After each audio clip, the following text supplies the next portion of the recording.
Hello. Greetings. We are in our last Genesis video, 147 according to the computer, and we're going to talk a little bit about that at the end.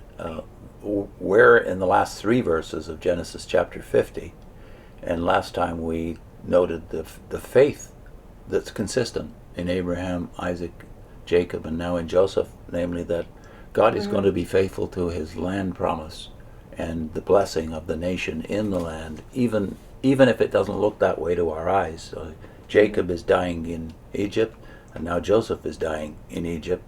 It doesn't look good from the standpoint of the eyes, but by faith he realizes this is not the end. So let's just read the last three verses, the last things he says. Well, the actual words of Joseph in 24 and 25. Joseph said to his brethren, I am dying, but God will surely visit you and bring you out of this land to the land of which he swore to Abraham, to Isaac, and to Jacob. Then Joseph took an oath from the children of Israel, saying, God will surely visit you, and you shall carry up my bones from here. Did you want me to read the last verse too? Sure. So Joseph died, being 110 years old, and they embalmed him, and he was put in a coffin in Egypt. Well, his death is definitely less glorious, and one of the commentaries makes that point, that why is his death less glorious than Jacob's? The tremendous procession that went up into Canaan to bury Jacob at Joseph's request, something's changed perhaps for the family. Some years have gone by since the death of Jacob, for one thing. So maybe the first thing we hear is that they don't remember Joseph. Yeah, in Exodus, that point is made right away. So things have changed. It's only hinted at here by the fact that they put him in a coffin in Egypt. But they have a common hope. Yeah. So and it's not in Egypt. I love it that twice within two verses you have him saying, God will visit you and bring you up out of this land, and then God will surely visit you in 25, and you shall carry up my bones from here. So he becomes a prophet here. Before that he's been what amounts to a seer, an interpreter of dreams, and now he's prophesying the future based on prophecies that came long before he was born. So that unconditional nature of the prophecies, the promises of God, that you forget about. If you're coming from our witness background, you don't think in terms of separating the Abrahamic and patriarchal promises from the things attached to the law of Moses. You don't separate them. Yeah. And so you collapse all of it into faithfulness and unfaithfulness, apparently forgetting that the patriarchs were not faithful.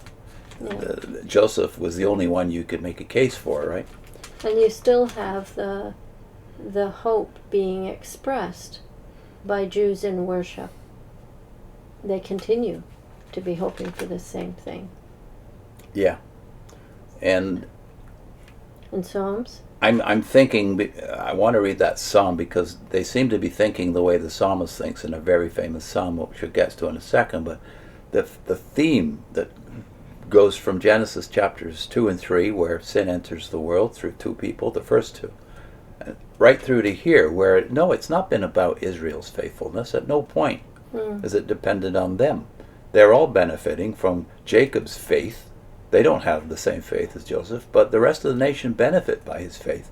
So there you have the remnant principle stated implicitly, not explicitly, in the book of Genesis. It's made explicit later in the book of Isaiah, for instance, and elsewhere. So here's the psalm I was thinking about, because, okay, we all know this. We've all heard a platinum single based on this psalm here. The first verses, I won't read the whole thing, but the first 6 verses. By the waters of Babylon, there we sat down and wept when we remembered Zion. So you can imagine the Israelites after just a few decades of entrapment in Egypt thinking like this. On the willows there we hung up our lyres, for there our captors required of us songs, and our tormentors mirth, saying, Sing us one of the songs of Zion. How shall we sing the Lord's song? And the original it's Yahweh's song. How shall we sing Yahweh's song in a foreign land? If I forget you, O Jerusalem, let my right hand forget its skill. Let my tongue stick to the roof of my mouth, if I do not remember you. If I do not set Jerusalem among my highest joy. Well, here, Jerusalem hasn't really entered the picture yet, except a brief mention in the Melchizedek account back in chapter 14. But certainly this grace note, like God is going to fulfill, the hope is still in our hearts. He's going to fulfill this hope one day. And the very fact that the Yahweh's name is in here, but notice his name, Yahweh's name, is not in the Joseph account. In fact, nowhere does Joseph use the name when he's in Egypt. So what do we make of that? He uses the name God here. Yeah.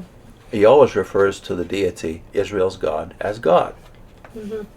So what do we make of that? Except that they feel like they're out of covenant relationship with God while they're in this foreign land, just as they later did in Babylon. They can't sing the Lord's song.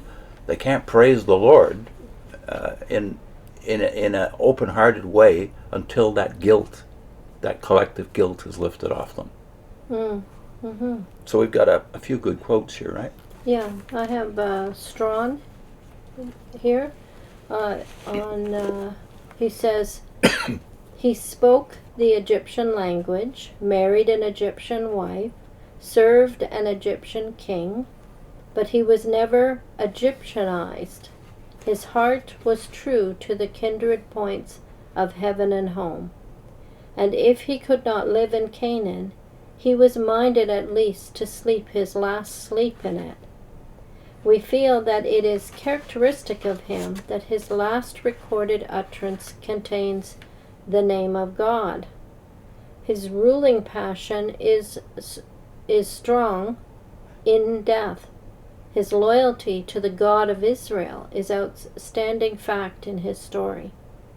In the wealth of Egypt's commerce, in the magnificence of her temples, in the learning of her colleges, he saw nothing to make him swerve from his allegiance to the God whom he learned to love as a child. So when he says here, his last recorded utterance contains the name of God, and yet it's not there, but it's obvious that his attention is on the God of Israel. Yeah. Not the Egyptian gods. Even if he doesn't utter the Tetragrammaton, his thought is about the character of this God. Yeah. What the Tetragrammaton means is the covenant commitment to Israel. Yeah, and he acknowledges that in his faith that God will visit them, and it has something to do with where he has to be buried. Yeah. And here's the last thoughts of Nahum Sarna, the Jewish rabbi, on this same passage. He says the contrast between Jacob's state funeral and his burial in the ancestral vault at Machpelah and the quiet burial of Joseph in Egypt is most striking. One can sense the deterioration in the situation of the Israelites that had taken place in the intervening 54 years. We forget that 2 generations had gone by by Joseph's death. Both Jacob and Joseph die with the divine promise of redemption on their lips. The patriarchal period thus opens and closes on the same note.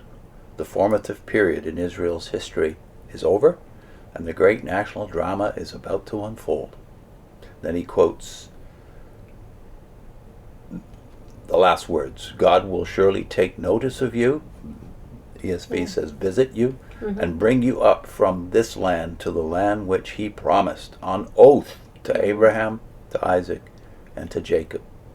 So this is one of those things that amazed us the most when we reconsidered all this as leaving the Watchtower, which is God is faithful to his promises to the unfaithful. The book of Genesis delivers that message forcefully because it's all story. There's not theology, it's story, and it vivifies the principle that God is a God of grace. If he was not a God of grace, Israel would have perished, well, millennia ago. And I think the fact that this quote is from Sarna, who's not a Christian. Yeah. And he believes what scriptures say is the future of Israel. Yeah. He believes it.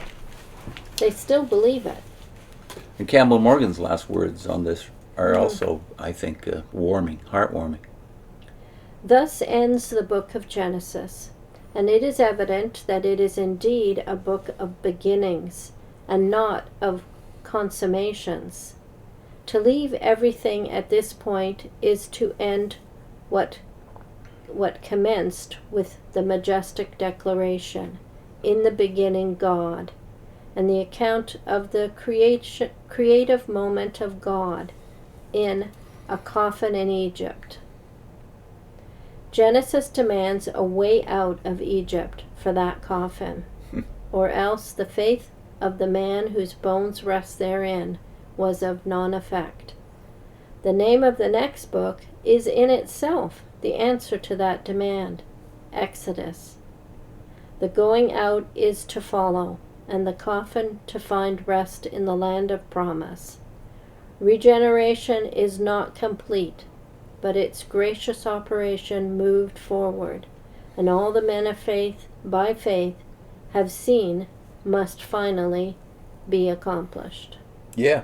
So it's part of a grander narrative, but it foreshadows so much in the pages of Genesis, 50 chapters. You go from creation to coffin, or as John Davis put it, from paradise to prison, whether that prison be Joseph when he was a young man or prison in a coffin at the end of his days.